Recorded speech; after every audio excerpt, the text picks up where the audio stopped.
입성하신 후 그 예루살렘 길을 걷고 계셨습니다. 근데 예수님께서 시장함을 느끼시고 마침 멀리 잎사귀가 있는 무화과 나무 하나를 발견하시고 거기에 열매가 있을까 싶으셔서 그 나무로 가셨는데 마침 그 나무에 열매가 하나도 없었죠. 그래서 열매가 하나도 없는 그 무화과 나무를 보시고 예수님께서 저주를 하십니다. 이제부터 영원토록 사람이 내게서 열매를 따먹지 못하리라. 그리고 다음날 아침에 예수님과 제자들이 그 나무를 지나가다가 제자들이 그 나무가 뿌리까지 말라져 있는 것을 발견하고 예수님 저 나무가 어저께 예수님께서 저주하셨는데 저렇게 됐습니다 라고 그 상황을 보고하자 예수님께서 그 이야기를 듣고 나서 나누신 대화의 내용이 20절부터 24절까지의 내용입니다. 자, 무화과 나무가 저주를 받은 이유는 예수님께서 분명하게 밝혀주고 계시죠. 예수님께서 그 나무에서 열매를 얻을까 하셨는데 아무것도 얻지 못했기 때문에 이제는 이 이후로도 너에게서 사람들이 영원히 열매를 따먹지 못하게 될 것이다 라고 저주를 하셨다라는 것입니다. 그런데 참 재미있는 것은 뭐냐면 성경이 이 당시의 상황을 이렇게 설명해 주고 있습니다. 이때가 무화과의 때가 아니었다라는 것입니다. 그러니까 그 무화과 열매를 얻기가 쉽지 않은 그런 때에 예수님께서 열매를 얻기가 쉽지 않은 때에 열매를 찾으러 가셨다가 열매가 없으니까 그 나무를 저주하셨다라는 이 상황들을 우리가 쭉 보면 예수님이 참 너무하셨다, 참 잔인하시다라는 생각들을 할 수 있다라는 것입니다. 하지만 우리가 이 무화과 나무의 생태를 알게 되면 예수님께서 이 나무를 저주하신 이유를 이해할 수가 있습니다. 왜 그러냐면 우리가 잘 아는 것처럼 일반적으로 과실수들은요, 이 열매를 맺는 나무들은 꽃이 폈다가 꽃이 지면 그 꽃이 피었다가 진 자리에 열매를 맺게 되죠. 근데 이 중동 지방에 있는 무화과 나무들의 특징은 뭐냐면 꽃이 아니라 그 잎자루의 그 옆액이라는 곳에서 이 열매를 맺게 된다는 것입니다. 그러니까 꽃하고는 아무 상관없이 잎이 있으면 얼마든지 열매를 맺을 수 있다라는 것이죠. 그래서 무화과 나무 열매를 맺는 때라는 것은 이 무화과 나무의 열매들이 잘 자라서 튼실하고 또 충분히 달고 맛있을 때가 있는가 하면 꼭 그렇지 않다 하더라도 이 무화과 나무에는 항상 맛은 없고 우리가 먹기에 적합하진 않아도 항상 그 무화과들이 존재하기 마련이다라는 것입니다. 그래서 너무 배가 고프면 상품성이 떨어지지만 맛은 없지만 언제라도 그 무화과에 있는 열매를 따서 이 당장 배고픔들을 모면할 수 있는 나무가 이 무화과 나무의 특징이다라는 것입니다. 그러니까 무화과 때가 아니었다 할지라도 맛도 떨어지고 품질도 떨어지지만 그래도 볼품없고 영양가는 없어도 어느 정도의 과실은 항상 그 무화과 나무에 있기 마련인데 어떻게 된 일인지 이 나무는 예수님께서 따서 드실 만한 무화과 열매가 단 하나도 존재하지 않았다라는 것입니다. 그래서 오늘 이 본문 속에서 예수님께서 철이 아니었다라고 말씀하시는 것은 우리가 생각하는 일반적인 과실수처럼 여름이 됐던 겨울이 됐던 그 열매를 거둘 시기가 아닌데 예수님께서 억지를 부리셨다라는 그런 의미가 아니라 분명히 배고픔을 면할 정도의 그 열매는 존재해야 되는데 그 정도마저도 없었다라는 상황을 말하는 것이고 이런 상황은 사실은 아주 흔치 않은 상황이다라는 것입니다. 근데 여러분 어찌되었든 간에 일반적으로 과실수라는 나무가 존재하는 목적은 그 열매를 따서 먹기 위함이죠. 하물며 그 나무가 아니라 그 꽃이 아니라 잎사귀만 있으면 얼마든지 열매를 제공해 줄 수 있는 나무가 무화과 나무인데 그 무화과 나무에 단 한 개의 열매도 맺혀져 있지 않았다라는 것은 그 나무가 존재할 이유가 전혀 없었다라는 것입니다. 그래서 존재할 이유가 없었기 때문에 예수님께서 그 나무를 저주하신 것이죠. 자, 우리가 성경을 읽다 보면 이 무화과 나무는 어떠한 그 특징을 가지고 있냐면 하나님께서 주시는 많은 비유 속에서 이스라엘이라고 하는 나라, 하나님께 택함을 받은 하나님의 백성을 상징하는 나무로 이 무화과 나무가 자주 등장을 하게 되고 오늘 이 본문 속에서 예수님께서 무화과 나무가 눈에 띄고 이 무화과 나무를 저주하셨다라는 것도 바로 이스라엘의 백성, 하나님께 택함 받은 이 백성들을 상징하고 있다라는 것입니다.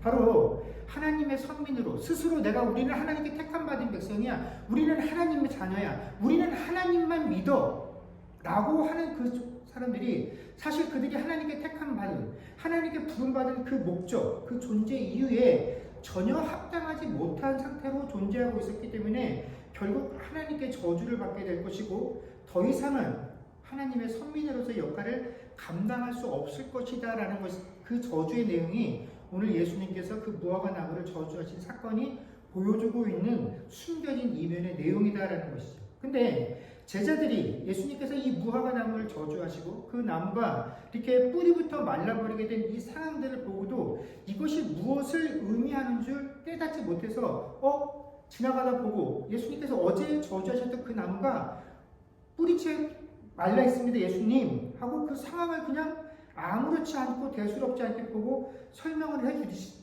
이야기를 보고를 하니까 그 보고를 들으신 예수님께서 여기서 깨닫지 못하는 제자들을 향해서 이 사건이 무엇을 의미하는지를 설명해 주시는 내용이 바로 20절부터 24절의 내용인데, 이 예수님께서 들려주신 설명에 있어서 가장 큰 명제가 뭐냐면 바로 22절이죠. 예수께서 그들에게 대답하여 이르시되 하나님을 믿으라 라는 것입니다. 아마 이 예수님의 말씀을 들었던 제자들이 깜짝 놀랐을 것입니다. 왜냐하면 그들은 유대인이기 때문에 그렇죠. 자신들은 하나님께 선택받은 백성입니다. 그래서 그들은 어머니의 뱃속에서 태어날 때부터 그 복중에 있을 때부터 하나님의 자녀라고 하는 이 자부심이 굉장히 큰 사람들이에요. 그러니까 그렇게 하나님께 구별되어서 태어난 내가 하나님을 믿지 않는다라는 건 한 번도 상상해 본 적이 없는 일이에요. 이건 내가 취사할 수 있는 문제가 아니라 나는 복중에서부터 믿도록 선택받은 족속이야. 그렇기 때문에 감히 내가 하나님을 믿나 안 믿나 이런 고민조차 해보지 못한 민족이 유대인들이었는데, 그런 그들에게 하나님이 예수님께서 뭐라고 명령하셨냐면 이 사건을 보여주면서 너희들에게 중요한 게 있는데 뭐냐면 하나님을 믿으라라는 것입니다. 자, 예수님께서 예수님을 따라다니고 있는 당신의 제자들에게, 유대인에게 하나님을 믿으라라고 말씀하셨다는 것은 무슨 의미입니까? 지금 이들이 하나님을 믿지 않는다라는 이야기와 다를 바가 없다라는 것이죠. 그러면 예수님께서 그 제자들에게 하나님을 믿으라라고 말씀하셨다는 것은 너희들이 지금 하나님을 믿지 않고 있다는 것이기 때문에 유대인의 입장에서 또 오늘날 우리가 나는 교회 다녀 신자야 나는 하나님을 믿어 라고 고백하는 우리가 예수님 앞에 섰을 때에도 과연 너희가 하나님을 잘 믿고 있구나 라는 판단을 받을 것인지, 아니면 이런 우리를 향해서도 예수께서 하나님을 믿으라 라고 말씀하실지를 우리가 이 말씀을 통해서 잘 분별할 수 있어야 한다는 것입니다. 이 예수님의 말씀에 비춰보면 유대인들이 강력하게 우리는 하나님을 믿고 있어라고 하는 그 하나님을 믿는 것과 하나님께서 요구하시는 너희가 나를 믿어야 될 때 나를 믿는다라는 건 어떤 것인지에 대해서는 엄청난 차이가 존재하고 있다는 것입니다. 그리고 그 차이가 어디에 있냐면 바로 너희가 내 백성으로 부름을 받았는데 그 백성으로 부름받은 목적, 그 존재의 이유에 합당하게 살고 있느냐 그렇지 않느냐로 너희가 나를 믿고 있느냐 안 믿고 있느냐를 나는 판단하겠다는 것입니다. 그럼 그것을 우리가 신학적으로 성경적으로 잘 쓰는 말이 뭐냐면 너희가 나를 믿고 있다는 것에 대한 합당한 열매를 맺고 있느냐 그렇지 못하느냐로 나를 믿고 있는지 믿지 않는지를 나는 구분하고 판단하겠다는 것입니다. 이스라엘 백성들은 자신들이 하나님께 선택받은 백성이다라고 말을 했지만 실제로 하나님께 선택받았어 라고 하는 그 삶 자체에서 하나님께서 우리를 선택하신 그 가장 기본적인 이유, 존재의 목적에 합하지 못하게 살고 있었다라는 것입니다. 근데 그 이유를 그래서 예수님께서 왜 너희가 나를 믿는다라고 하는 것에서 내가 생각하는 것과 다른지에 대해서 무엇을 들어서 설명해 주고 계시냐면 기도라는 것을 들어서 설명해 주고 계신다라는 것입니다. 그것이 바로 23절에서 24절 말씀이죠. 제가 읽겠습니다. 내가 진실로 너희에게 이르노니 누구든지 이 산더러 들리어 바다에 던져지라 하며 그 말하는 것이 이루어질 줄 믿고 마음에 의심하지 아니하면 그대로 되리라. 그러므로 내가 너희에게 말하노니 무엇이든지 기도하고 구하는 것은 받은 줄로 믿으라. 그리하면 너희에게 그대로 되리라. 아멘. 자, 이 23절, 24절 말씀만 들으면 참 감사한 말씀이죠. 무엇이든지 믿고 구하기만 하면, 기도하기만 하면, 그리고 너희가 이렇게 이루어질 줄로 마음에 확신하고 의심하지만 않으면 어떻게 된다고 하십니까? 다 받을 것이다라고 그 사실을 믿으라라고 말씀하신다라는 것입니다. 너희에게 그렇게 그대로 될 것이다라고 말씀해 주신다라는 것이죠. 우리가 이 말씀이 주님께서 주신 말씀이니까 기도를 하면 이렇게 된다라고 하셨으니 이 말씀을 듣고도 기도하지 않는다면 여러분 엄청난 손해입니다. 그렇잖아요? 이렇게 될 걸 믿고 의심하지 않고 기도하기만 하면 구하고 기도하는 대로 다 주신다고 하셨으니 받을 줄을 믿으라고 하시니 근데 여러분 실제로 우리가 하나님께 기도할 때 하나님께서 나에게 이것을 주실 줄 믿으면서 우리가 기도를 하지만 여러분 내가 받을 줄로 알고 가는 것 중에서 여러분들 제대로 받아서 누리는 것들이 얼마나 있습니까? 우리의 실상은 그렇지 않죠. 저는 한 번도 목사가 되고 싶다고 기도한 적이 없어요. 마지막 순간까지 목회자의 길을 가고 싶다라고 하나님께 기도를 하고 했지만 저는 이 길을 가고 있습니다. 저는 외국에 유학 가는 건 너무너무 싫어서 유학 같은 건 제 인생에 한 번도 생각해 본 적이 없어요. 근데 이곳에 와서 목회를 하고 있습니다. 제가 원했던 건 외국에 나가지 않는 거였어요. 제가 원하고 바라는 건 목사가 되지 않는 것이었어요. 근데 저는 목사가 되어 있고 외국에 나와서 목회를 하고 있습니다. 제 기억 속에서 하나님께 기도해서 하나님 저 이거 해주세요. 이거 갖고 싶어요. 되고 싶어요. 라고 했던 것 중에 하나님께서 이루어주신 것은 정말 손에 꼽을 만큼 적습니다. 하나님은 항상 하나님 저는 싫어요.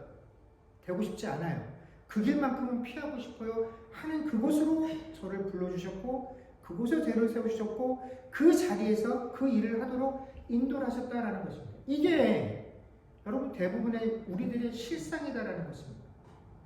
물론 우리가 신앙생활 하다 보면 이 구절에 나오는 것처럼 산을 들어다가 바다에 던지우는 그런 위급한 상황, 그런 일이 꼭 필요한 상황에 하나님께 하나님 이걸 해주십시오라고 했을 때 하나님께서 들어주셨어 라는 고백들을 우리도 들어본 적들이 있을 것입니다.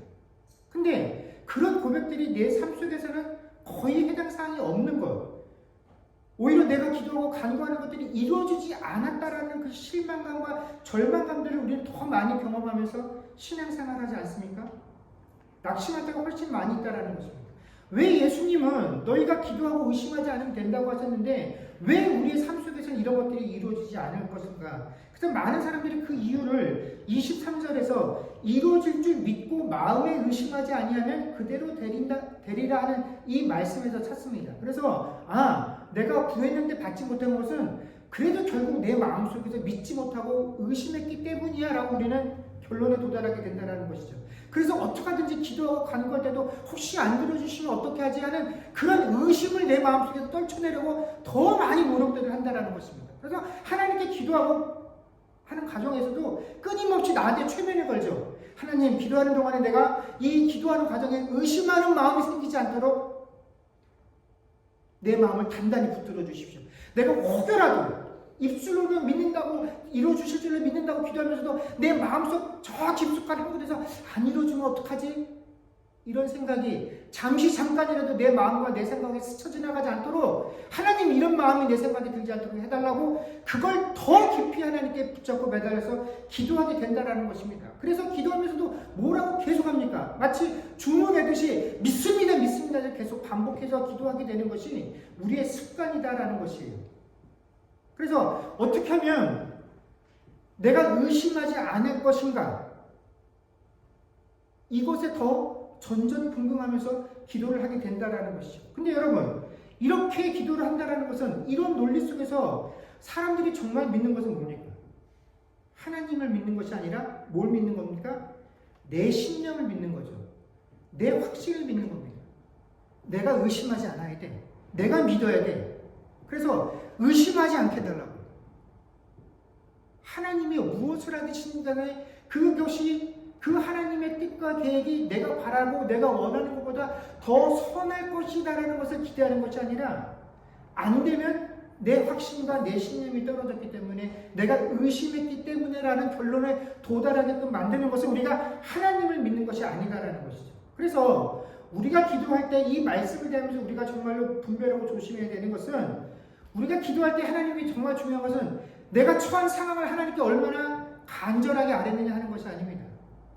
내가 얼마나 각박한 상황에 몰려있는지, 내 생명의 위협을 받고 있는지, 이것이 안 이루어지면 내 모든 것이 무너져 내립니다라는 것을 하나님께 얼마나 절절하게 설명하고 하나님이 납득시키느냐 하는 것이 우리에게 중요한 것이 아니라, 내가 기도하고 있는 그 대상인 하나님, 내가 믿고 있는 그 대상이신 그 하나님의 진정성, 내가 믿고 있는 하나님의 그분의 확신, 그분에 대한 확신을 우리가 갖고 있느냐 하는 것이 훨씬 중요하다는 것입니다.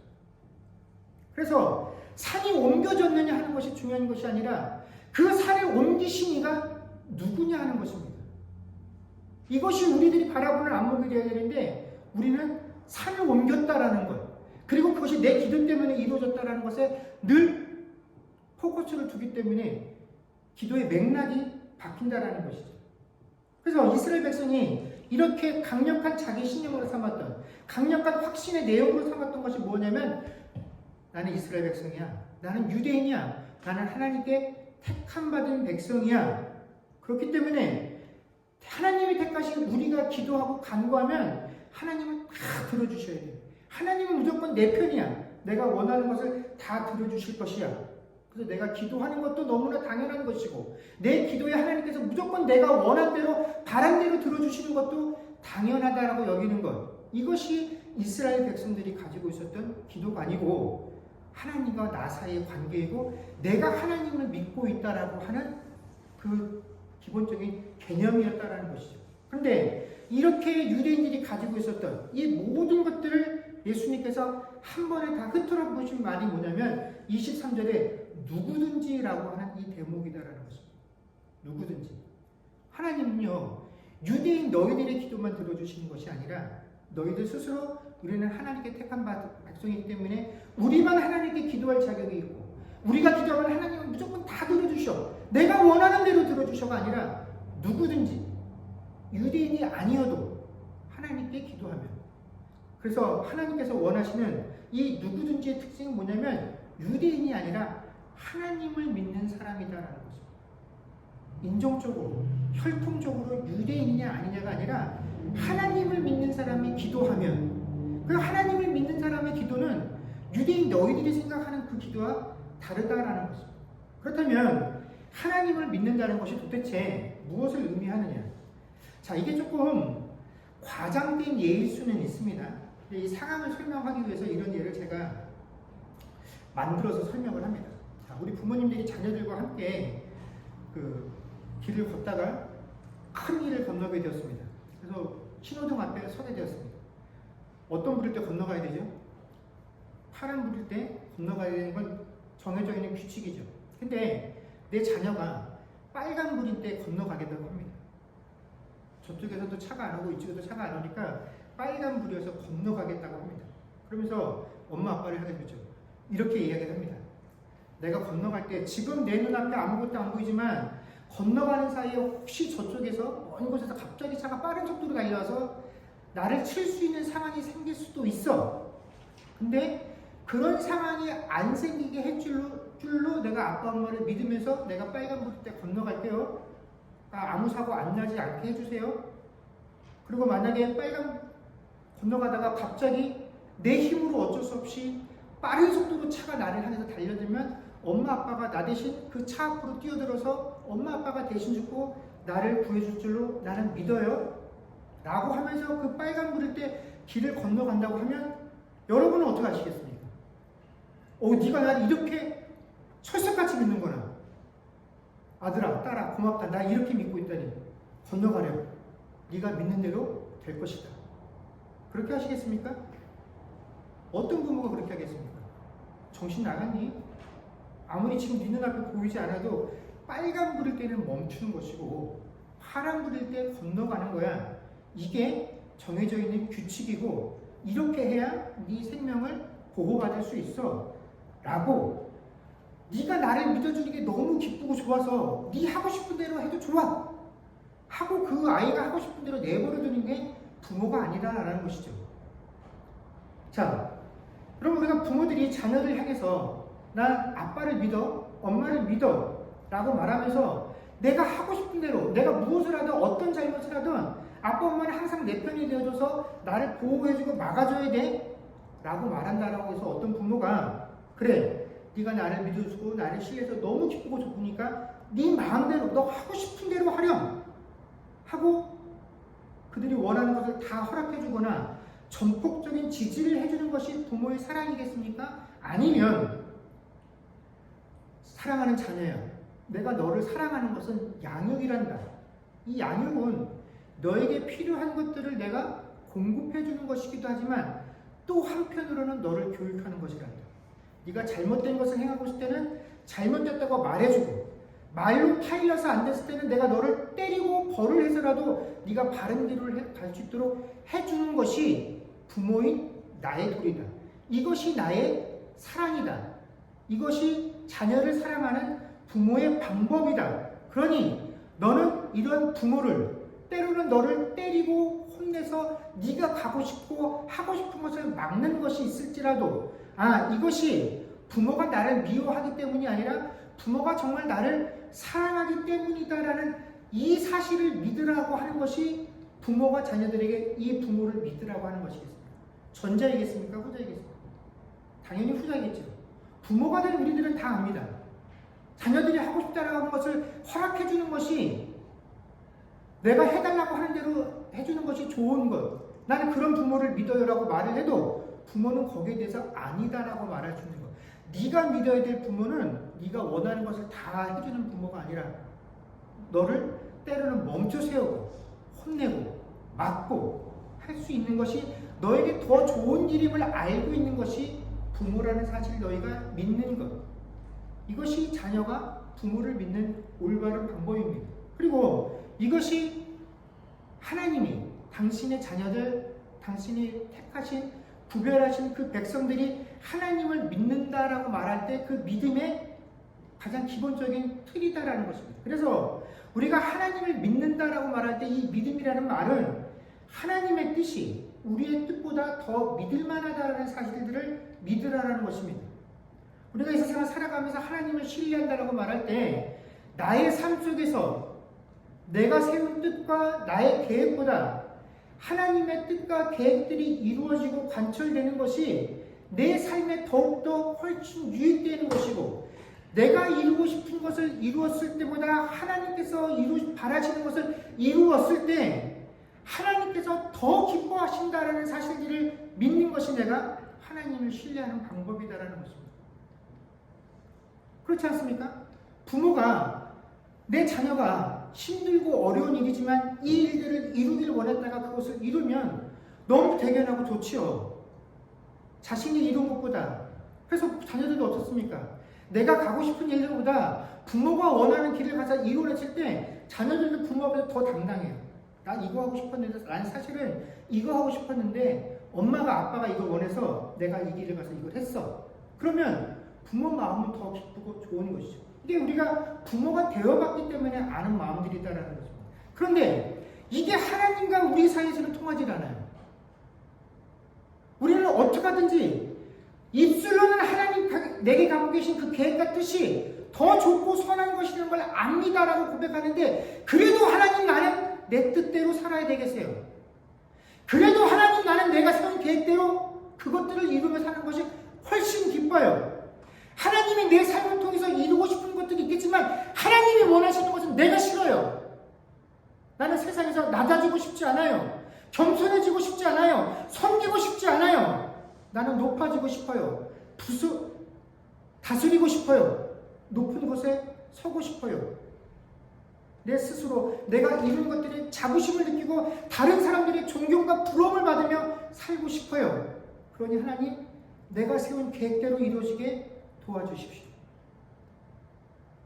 그것이 하나님이 나를 사랑하는 방법입니다라고 우리는 끊임없이 내 신념과 내 확신을 주장한다라는 것입니다.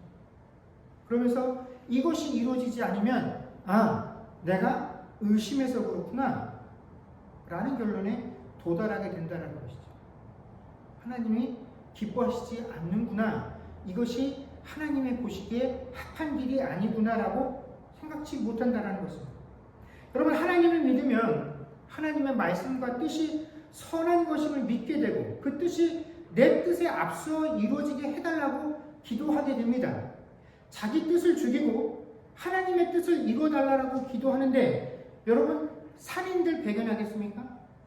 산을 옮겨야 되는데 이 산을 옮겨서 바다로 던져야 될 일이 생겼는데 이게 나의 이익하고는 아무런 관련이 없어요.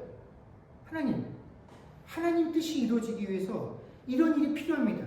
근데 그 산이 바다로 던져지면 내가 계획하고 준비하는 일들은 막혀요. 그래도 내 길이 막혀도 내 뜻이 막히고 내 의지가 굽혀도 하나님의 뜻과 하나님의 계획이 이루어지기 위해서 이 산이 바다로 가야 됩니다. 라고 기도하는데 여러분 산인들 배견할 것이고 바다인들 안 맡기겠습니까? 그러므로 중요한 것은 하나님의 백성이 하나님께 기도한다라는 것은 하나님을 얼마나 믿느냐 하는 것에 대한 문제다라는 것입니다. 그래서 내 앞에 산이 놓였으면 이 산을 치워달라고 기도하는 것이 우리의 관건이 아니라 하나님, 이 산이 내 앞에 놓여 있는 것이 하나님의 뜻과 하나님의 계획에 더 합한 것입니까? 이것이 하나님의 영광입니까? 아니면 옮겨지는 것이 하나님의 뜻이고 하나님께 영광입니까?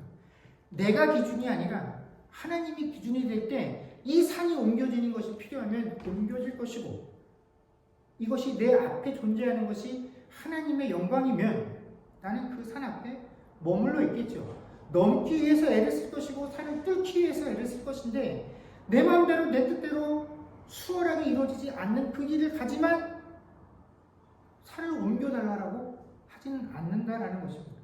여러분 이것이 하나님을 믿는 자의 모습이다라는 것입니다.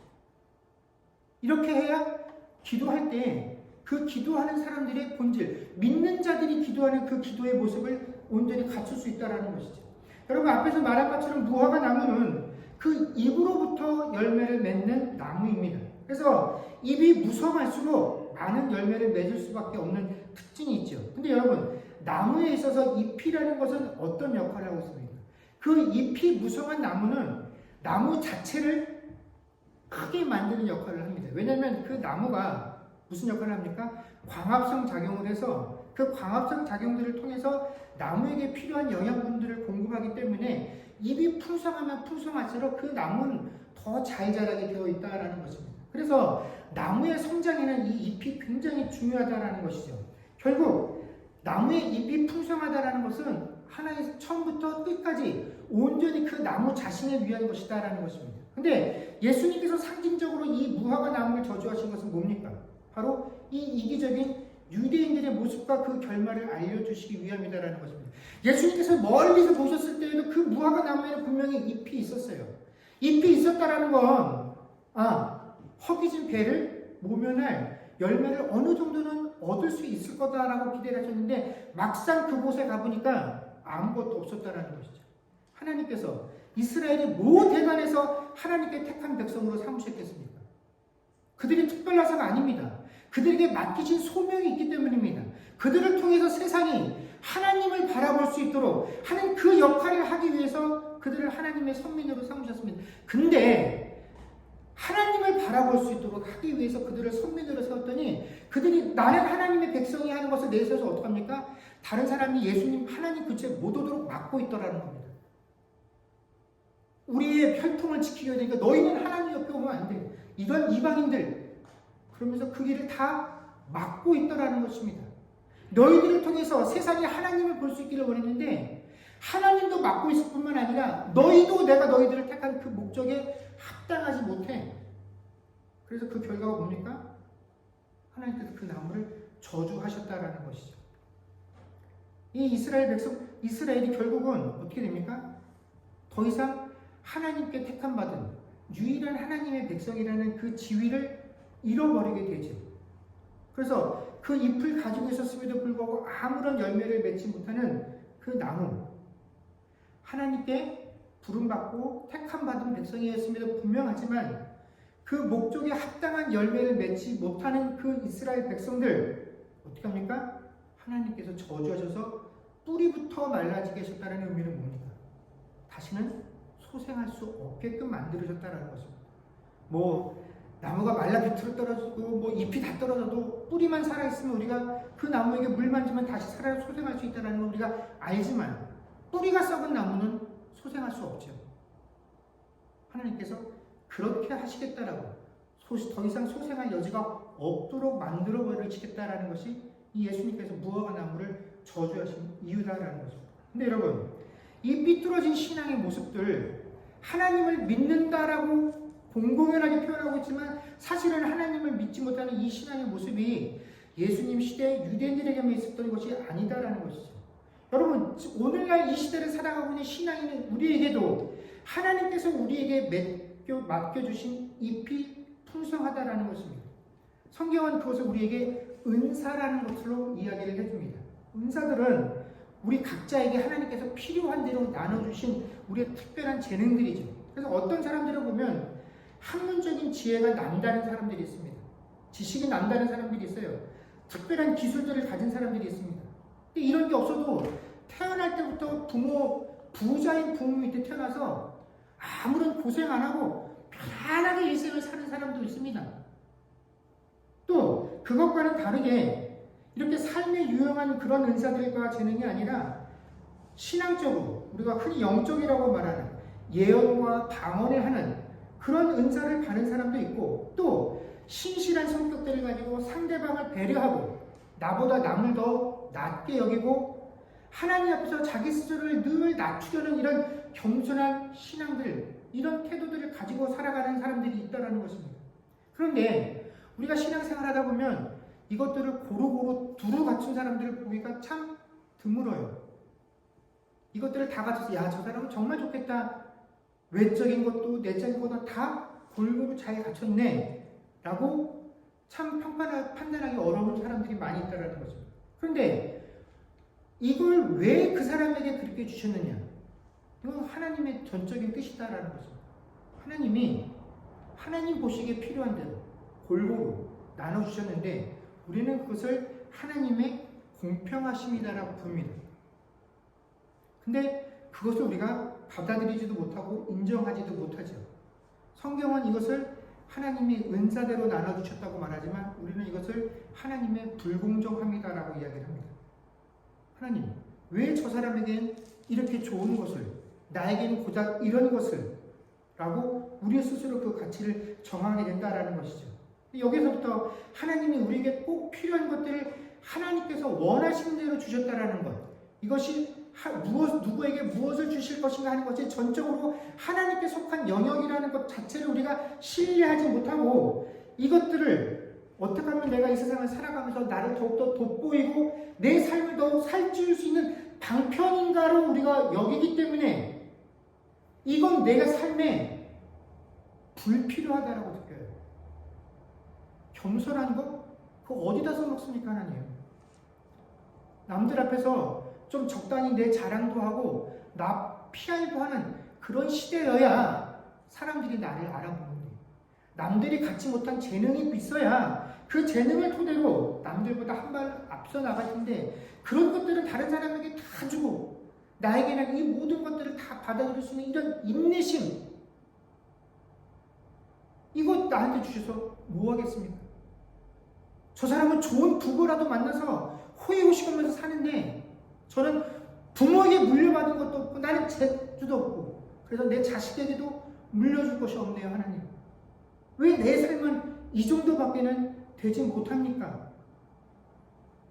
그래서 항상 내가 처해 있는 이 상황이 하나님께서 내 앞을 가로막고 있는 산이 내 앞에 놓여 있다고 생각하기 때문에 늘 하나님께 내 앞을 가로막고 있는 이 산을 치워달라고 기도하게 됩니다. 그런데 내가 그렇게 치우고 싶었던 그 산이 만약에 하나님께서 옮기셔서 누군가 다른 사람의 인생 앞에 그 산이 치워졌을 때, 그 산이 그 사람 앞에 놓였을 때 그 사람이 어떤 고통을 당하게 될지 우리는 관심이 없어요. 내가 당하고 있는 고통만 생각하기 때문에 이 산이 옮겨지는 것에만 관심이 있지, 이 산이 옮겨져서 앞을 가로막을 그 누군가의 인생, 누군가의 삶, 그런 것에는 관심이 없기 때문에 그저 이 산이 옮겨지는 것에만 관심이 있다는 것입니다. 이런 것도 생각하지 않아요. 하나님이 세상을 이처럼 사랑한다라고 하셨지만 우리는 하나님이 세상을 사랑하기 원치 않습니다. 우리는 하나님이 나를 사랑하길 원하세요. 굳이 다른 사람들도 사랑한다라고 하시면 나를 제일 먼저 사랑하시고 그 다음에 다른 사람들을 챙겨주시기를 바라고 원한다라는 것입니다. 그래서 우리는 세상을 사랑하는 하나님을 좋아하지 않아요. 바라지도 않아요. 나를 사랑하는 하나님, 최소한 나를 제일 먼저 가장 앞서 사랑하시는 그 하나님만 나에게 필요하다라고 요구한다라는 것입니다. 그렇기 때문에 지금도 하나님께 내가 하나님께 합한 자로 하나님을 기쁘시게 하는 그런 열매를 맺는 삶을 살고 있는지를 고민하고 생각하고 하나님 내 삶을 돌이켜보며 그런 사람이 되게 하여 주옵소서라고 기도하는 것이 아니라 하나님 지금도 내 삶에 이게 부족합니다. 나를 성장시키고 나를 살찌워줄 내 삶을 윤택하게 할 이런 잎이 나에게 부족해요. 하나님 나를 더 성장할 수 있도록 내 삶을 더 윤택하게 할 수 있도록 나에게 이러한 잎사귀들을 더 허락해 주십시오. 우리는 끊임없이 나를 성장시킬 그 잎사귀를 내 삶에 허락해 달라고 하나님께 기도한다라는 것입니다. 하나님 손가락질 받기 싫어요. 높임을 받고 싶어요. 사람들에게 존경받고 싶어요. 관심받고 싶어요. 인정받고 싶어요. 섬기기보다는 섬김을 받고 싶어요. 이것이 우리가 신앙을 하는 하나님을 믿는 거의 대부분의 이유고 가장 앞선 목적이 되어버렸다는 것입니다. 근데 여러분 우리가 이렇게 살고 있는 그 나무를 그렇게 살고 있는 그 이스라엘 백성을 예수님께서 저주하셨다라는 사실을 늘 기억해야 합니다. 여러분 하나님 앞에서 주님 앞에서 주님 내가 정말 마음은 굴뚝 같은데 이렇게 하고 싶은데요. 하나님 저 가진 게 너무 없어요. 제 문제가 너무 다급해서 제 이 문제부터 해결해야 되니까 저 이거만 해결하고 그 다음에 하나님 뜻에 합한 것들을 한번 고민해 볼게요. 생각해 볼게요. 우리가 이것들을 가지고 하나님 앞에 핑계할 수 없다라는 것입니다. 분명히 오늘 상황이 무엇이었습니까? 무화과 나무 열매를 맺을 때가 아니었다라고 성경이 이야기를 합니다. 사람이라면 충분히 지금은 이렇게 열매를 풍성하게 구할 때가 아니에요. 없을 수도 있어요. 흔치는 않지만 사람들이 생각하기엔 얼마든지 익스큐즈가 되는 상황이지만 주님 앞에서는 핑계가 되지 않는다. 없어서 못한다고? 가진 게 없어서 상황이 이래서 못하겠다고? 주님 앞에서는 핑계거리가 되지 않는다라는 거죠. 내가 얻고자 했을 때 내가 필요하고 이 상황이 필요해서 너의 삶에서 나에게 합당한 열매를 맺은 것을 내놓으라고 요구했을 때 맺지 못한다라고 한다면 어떻게 해요? 뿌리까지 태워서 다시는 소생할 수 없도록 저주하신다라는 거죠. 여러분 하나님께서 이스라엘 백성에게 그렇게 하셨는데 우리라고 그렇게 안 하시겠냐는 것입니다. 우리라고 해서 예외가 아니다라는 것입니다. 사랑하는 성도 여러분, 우리가 하나님의 자녀가 되었다라는 이 사실은요, 내가 세상을 살아가면서 얼마나 많은 풍성한 잎사귀들을 세상에서 보여주고 있느냐 하는 것으로 드러나는 것 아닙니다. 야, 저 사람 예수 믿으니까 저렇게 호화롭고 저렇게 자기 삶을 풍성하게 드러내놓고 우리가 부러워할 만한 것들을 가득 채운 삶을 살아가고 있구나 하는 것으로 우리가 하나님 믿고 있다는 거 드러내는 거 아닙니다. 이것이 없어도 우리가 하나님께서 맺으라고 하신 그 열매를 때에 따라 맺고 있다라고 한다면 여러분 그것이야말로 우리가 하나님을 믿고 있다라는 증거다라는 것입니다. 여러분 우리가 하나님의 자녀라고 하는 이 이유 하나만으로 우리는 하나님이 맺으라고 하신 그 열매를 맺어야 하는 자들입니다. 상황과 조건을 내세우면서 이래서 못했다라고 누구도 핑계할 수 없다라는 것이에요. 이것이 주님께서 무화과 나무를 저주하신 그 이유입니다. 이제 말씀을 맺겠습니다. 사랑하는 성도 여러분, 여기 계신 여러분과 저 모두가 하나님을 믿는 자로 압니다. 그렇다면 잎의 풍성함이 아닌 주님이 원하시는 그 열매들을 맺음을 통하여 우리가 참으로 하나님 믿는 자임을 보이는 저와 여러분들이 되어질 수 있기를 주의 이름으로 간절히 축원합니다. 기도하겠습니다.